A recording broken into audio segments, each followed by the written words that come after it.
Hello everyone, this is Matt speaking to you, and this is a first little foray into the podcasting universe for myself, in addition to my good friend Graeme, who I guess we are going to call this Two Bad Neighbors. So I am joined again, like I said, by Graeme. Graeme, how are you doing? Oh, thank you very much. That's right, I am special.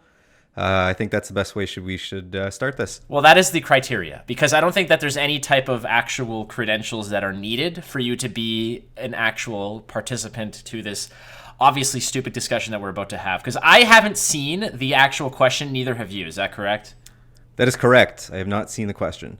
So you have the question, and if maybe you just want to preface this before you read it, just I guess discuss where it's coming from. I think that's a fair statement for those listening to wonder where we're not just pulling this directly out of our ass. Though I'm sure that the source probably pulled it directly out of their ass, but our asses are clean on this one. That's true. I mean, metaphorically, yes. I can't really go into too much detail about how much my ass is actually clean, but this came from a good friend of ours, our friend Everett, who sent along this question at my request. I made sure not to look at it so that we can both have equal amounts of time to prepare to answer it. Which is zero. Which is absolutely zero. We're just going to make this up as we go along. You tell me when you want that question. Well, see, when you said it was Everett that was going to be supplying the question, I am willing to bet like $3 that the question is going to be something along the lines of like, who is England's greatest prime minister? And then we're going to just go back with Pitt the Elder and Lord Palmerston. Like that's That's right. That's exactly right. I don't think it will have to do with anything topical. Anything within the last 50 years is probably off limits if it's coming from Everett. I think so. I mean, like, he's kind of got a basis around Everett. He works for the government, which I think is just, we're not going to get into more detail than that. But I mean, he has at least a little bit of professional swagger to him, where he has held a job of value and importance to a degree. That's true, which we can't say of most of the people that we know. That's correct. I mean, you and I drove a charcoal truck for one amazing summer, and to me, I still feel like I probably at times think that was probably the best I'll ever accomplish in my life, is being left with a truck full of charcoal. Like, this is the responsibility. Mind you, this is after, don't forget, several road accidents that were not reported. They were reported by the neighbors that happened to see me when I slammed the truck directly into what is kind of an overpass at an apartment building. Yes, that is correct. That heard that from their apartment building. The best is that, like, sometimes it would just be like, oh, I left him a note, but the note was just like, sorry I hit your car. Like, with no contact information. And you just go. Now, obviously, that's against the law, so we didn't do that in reality, right? Right.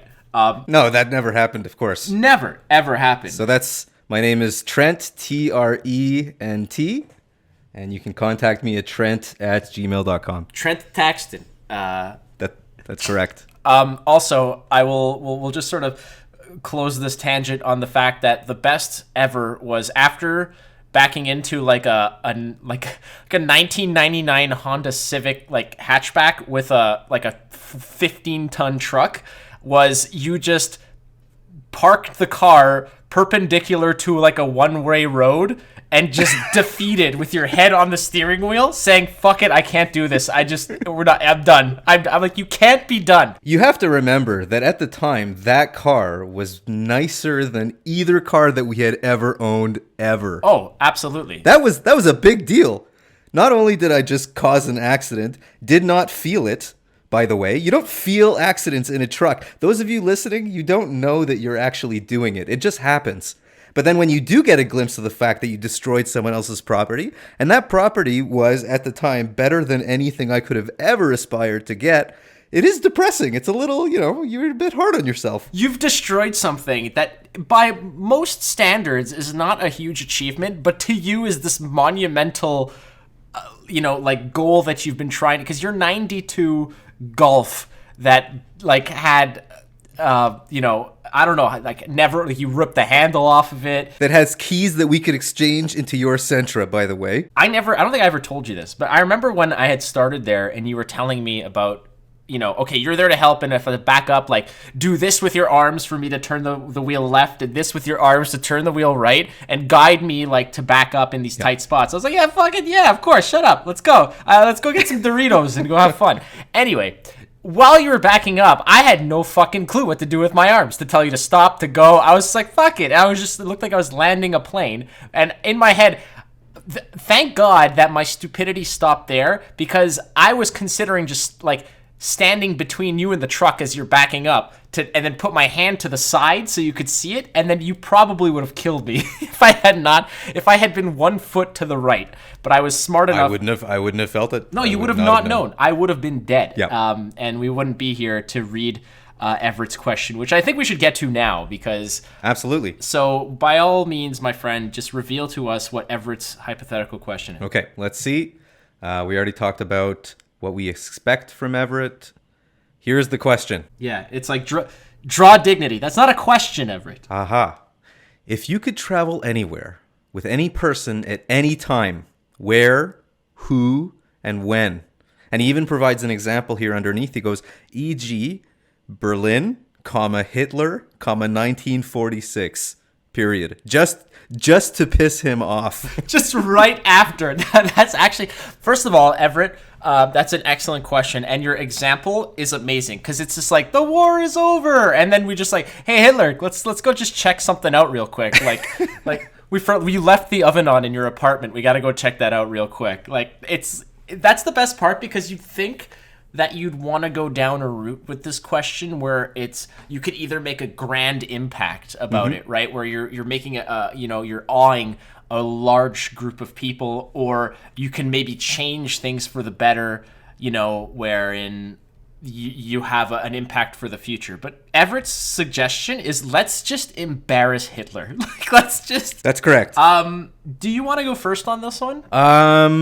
Let's see. I think, do you have a person in mind already? Well, the first thing that came to my mind, I'll be completely honest with you, is if we can I would love to bring Jesus back to now and just be like, it's not even... This is what we did. It's like, hey man, like, cool and all, but part of it, like, there's twofold here, because part of it is, if I brought Jesus to today, and it would be like, let's take Jesus to, like, Fairview. Like, it wouldn't even be like to the mall. Like, let's not take him to Capitol Hill, like to Congress, or let's not take him to the UN. Like, I would take him to, like, Dairy Queen, first of all, because that would blow his fucking mind. Because I'm pretty sure a dude who lived in the Middle East for his whole life has no clue, first of all, what the fuck ice is. There's not a, you could put ice in a drink, it'll make it cold, and he'd be like, the fuck, are you kidding me? Are you fucking kidding me? What's ice? Yeah, ice. What is that? What is ice? What is that? Yeah, I definitely agree, but I think when you do that, you have to talk to Jesus about, this is what everyone experiences. So if you bring him back to a mall in, I don't know, central Wisconsin, where 99% of the population is white, mind you, Jesus is going to be a lot shorter than everyone there, so I think just in numbers and in sizes alone, he's going to be a bit terrified.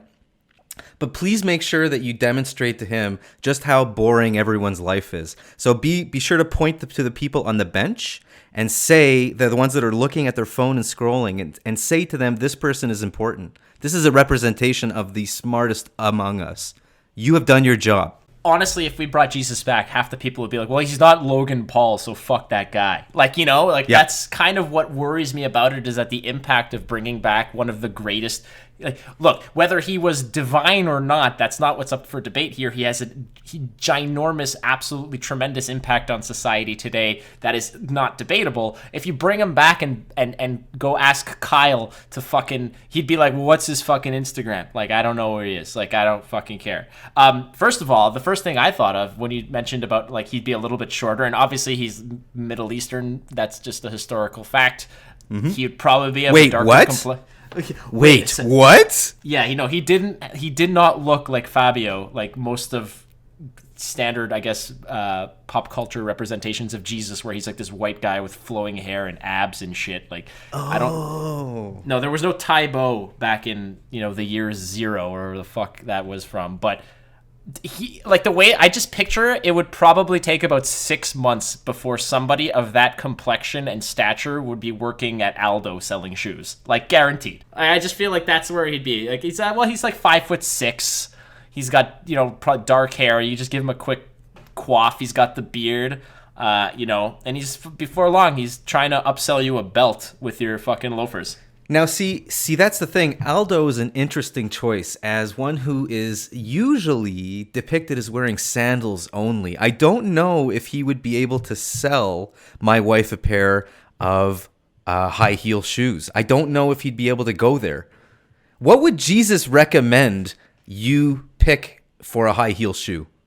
What would you look for? Are you putting fabric over your entire foot? Like, the fuck are you doing? Where I can't see your toes. What's gonna happen here? It's like, no, Jesus, no. You know what? I think Jesus would be fired within the first week for taking women's shoes off, kissing their feet, and trying to wash them in the store.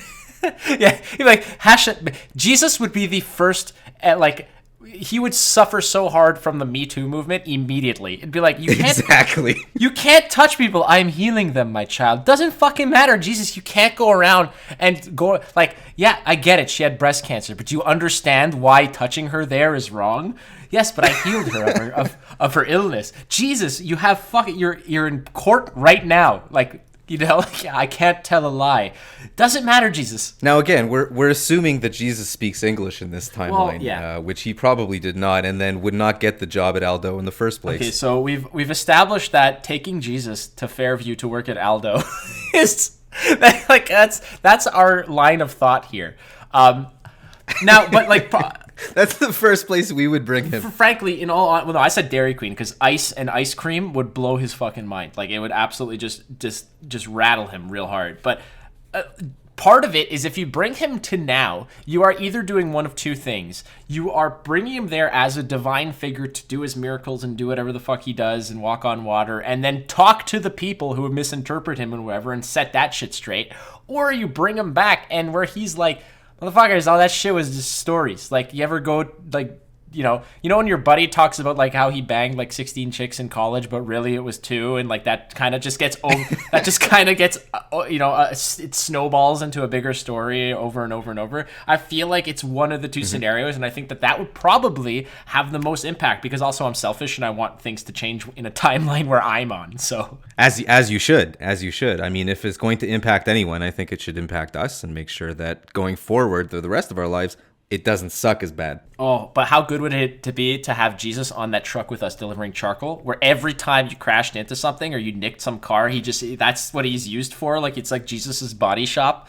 He just puts his hand on the car and it just buffs it out. It's so much better. Absolutely. In fact, I might even bring him into a studio to record some kind of ShamWow crazy infomercial that, I don't know, I could somehow profit on. That could probably work, because I think that when it comes down to it, Jesus would probably be no matter what, even whether he wants it or not, he would be the richest guy in the world right now. He would, just by means of people giving him money or going around, imagine Jesus with, you're creating Jesus, but as you're happening, it's look, you have to pick one vice. He could be perfect in all other ways. Just give, whether it's lust, whether it's, gluttony, greed, whatever, just give him, he could do probably the most fucking damage with greed. If he had greed and he had all his standard Jesus powers, I mean, I make it sound like standard Jesus powers. The SJP. He's got him in spades. He's got standard Jesus powers. He was sprinkled with a nice helping of SJP. But that's right. I make it sound like he's an Avenger, but you know what I mean. If he was out there with his the shit that you read in the Bible, where he's doing all that stuff. If he had even a fucking glimmer of greed in him, he would go from 0 to 60 in a heartbeat, making money like crazy. It would take him about a week to make his first $1 million, easy. Even as you were saying that, though, I was thinking, there's got to be some amendment to this, in the sense that if I was going to bring anyone, it wouldn't be with me. I think what I would want to do was bring someone like Elon Musk back to Jesus's time and just introduce them and say, yeah, okay, have fun, and then leave. and then just see what happens when I get back to my timeline. That's actually not bad, because if you were immune, but okay, if we were gonna not mess around with the whole space-time continuum timeline bullshit where if you fuck up the past, like if we were immune to that where we could actually just sort of third-person view what would happen afterwards, like that's not a bad idea to just drop somebody of massive influence. Now, are you dropping him there and leaving him there and seeing what happens, or are you dropping him there and then bringing him back? Like, are you just gonna go like for a weekend, like going to like the fucking Hamptons with Jesus for a weekend, like, you know, where you just talking to him and then you come back feeling refreshed and inspired? Or are you leaving Elon Musk there 2,000 years ago and seeing what the timeline would progress to without him? No, I think I would leave him there for, let's say, a week, maybe 2 weeks, but not tell him in advance that I would be picking him up, but then pick him up 2 weeks later, just to see what how has he changed in 2 weeks? I think that's what I would do. He's kind of gone a little off the rails lately. Yeah. I wonder what kind of influence Jesus would have. Again, there's so many interpretations of this, because I don't believe in God or Jesus' divinity or anything, but I'm gonna give him the benefit of the doubt that he did all that shit that people say he did. So if you're leaving Elon Musk with like a like Elon Musk might be like, he will look at Jesus and be like, fuck, how do we turn you into a satellite? Like, how do we strap a rocket to you and blast you into space? You know, like that's probably what he would, that's where his mind would go, right? And that I think would be great. And Jesus would survive or come back to life, or I don't know what the science is behind, that aspect. But I like that idea. I like how we both kind of, I don't know if I like my Jesus answer kind of influenced you, where I like how you're taking somebody from today and just drag and dropping him into the past. Whereas I'm like, fuck you. You are going to suffer with me. Like, fuck, I am taking you here and you're going to see what you didn't get to deal with like today. You know, that's the thing. I can't say that I have too much interest in going back myself and experiencing something with somebody else. I'd much rather just play like Roller Coaster Tycoon with someone else's life and pick them up from where they are and throw them somewhere else and expect that they will figure it out. I want to take one of the survivors of the Titanic 10 minutes after he's rescued and put him back on the Titanic as it's setting sail. That's what I want to do. I want to be like, I'll be like, oh fuck, I want to show up next to him. I'd be like, dude, that was fucking amazing. What an amazing like experience and just demonstration of the human spirit and will to survive this harrowing experience. And like, you witnessed so many people die, probably like your dog that was in the luggage compartment didn't make it out, but everyone that you know didn't make it, but you made it, and now you're gonna go and live a life, and you really see how life's gonna be moving forward, and you know you have this brand new vision of how you're gonna live your life to the fullest, and you know something like this really changes you. Anyways, we're going right back to the time where they just set sail and you're he's just waving to the people, yeah. No! But I wonder, like, would you put him in the exact same location that he was right before he got off the Titanic? Or would you put him into a different room completely? Like, right into the boiler room where he'd have to actually get out? You know where I would put him? I'd put him right behind the person who's the last guy on the boat that leaves. That's right. Right behind so every single of the lifeboats are being filled. Put him right in line behind the last person that could actually get onto a lifeboat. Exactly. Yeah. And you know who's in front of him? I am. That's right. That's right. You are the last person to get on the lifeboat. And you look at him and go, what? I'd turn around and be like, hey, fuck you, Carl. That's right. Just go. I'm an awful person. But I think that in terms of selfishness and like kind of morbid humor, I think that would probably be the most bang for my buck is just with that. And fuck it, Jesus is there too. Jesus is driving the boat. Like, just because. Of course. Bring as many of the people that you can. That it would be incredible for this person to see, whether Jesus, Gandhi, any kind of influential figure that this person would know, and have them on the boat with you. And go, bye! Wouldn't it be fucking hilarious if the boat was filled with all of, like, history's most renowned, generous, and, like, thoughtful people, but they all just flip them off and just sail off? It's like Gandhi, Jesus, like, Martin Luther King Jr., all these, like, you know, these people who are all about, like, fellowship and humanity, and it's like, but there's space for me. Fuck you, Carl. Just go. Sorry. I wouldn't even be angry. I would just look at him and go, and then have the Curb Your Enthusiasm song play in the background as the boat sails down. Actually, you know what? In fact, that leads me to a perfect person. Yes! I think if I was going to choose anyone to bring back with me somewhere, it would be Larry David. I think that's a great answer. I would think Larry David and some of the most incredible times of, in fact, okay, so in some of the biggest stalemates in history. So I'm thinking specifically of the Cuban Missile Crisis. Just have Larry David in a room with world leaders that are trying to solve this stalemate of like power and absolute like anger and frustration among, well, I'm not going to do it. You do it. No, you do it. And just see what he would say. No, you're showboating. Get out of here. You don't want to put missiles here. Why do you want to do that? You have nothing to gain. He's just like, it's Cuba. It's humid. The food's not good. Really, give it a few years. Give it a few years. Trust me, things are going to change. The women are going to get beautiful. But you don't want to do this. Trust me. Trust me. At the very least, you can, okay, listen, we just won't have any Americans go here for the next 40 years. But you don't put your missiles here. They're going to rust. There's so much water. The humidity is going to get into the bolts.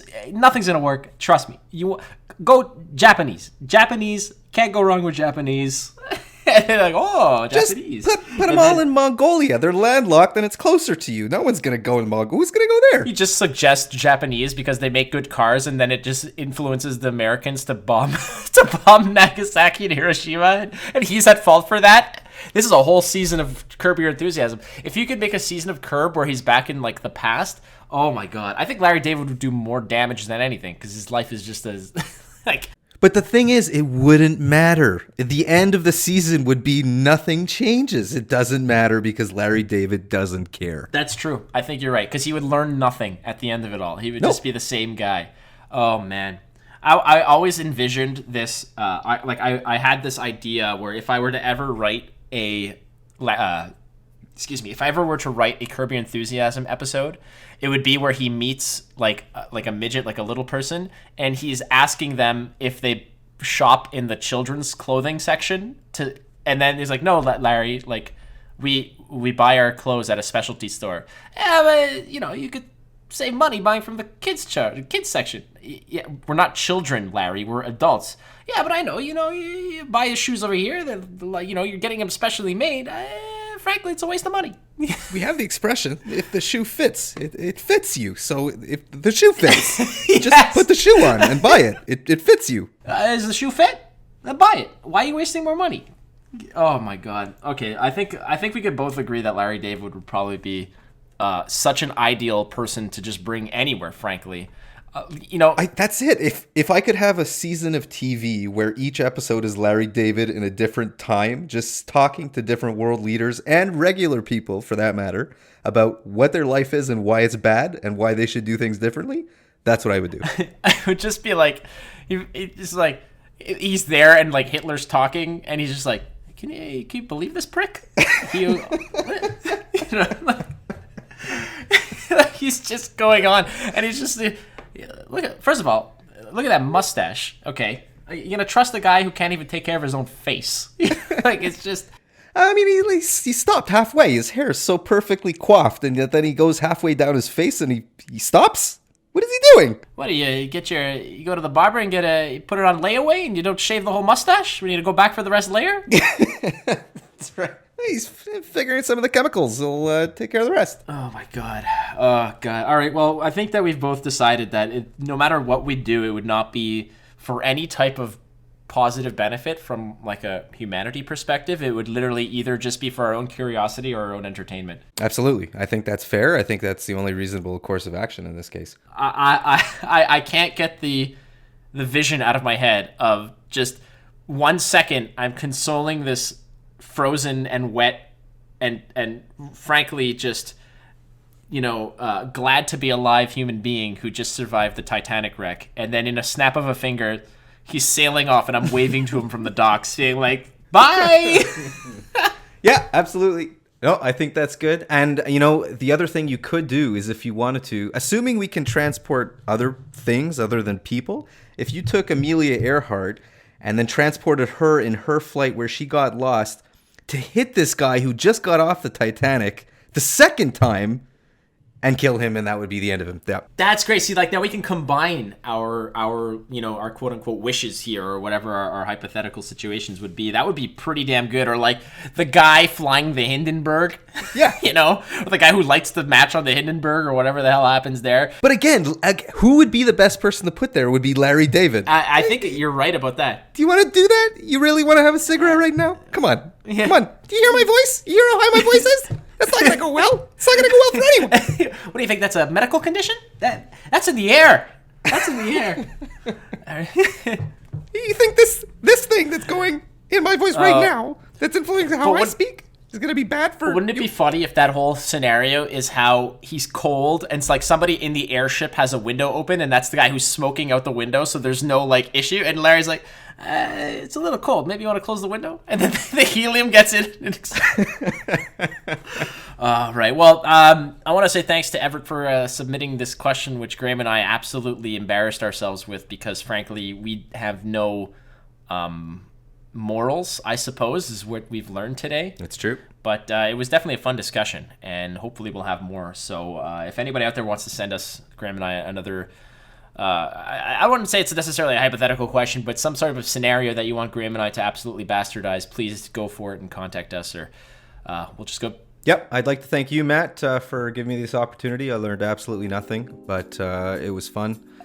And I look forward to any other time that we can make fun of ourselves in history and demonstrate to everyone else that we are awful. That is always the best case. When entertainment is essentially at a premium nowadays, and that's what we're trying to provide. So, Graeme, thanks so much for coming onto the this show, this pilot, this whatever the hell we want to call it. Nonetheless, it was a great time. Again, my name is Matt. That was Graeme. This was just us discussing stupid things. And until next time, we say thank you very much and goodbye. Goodbye.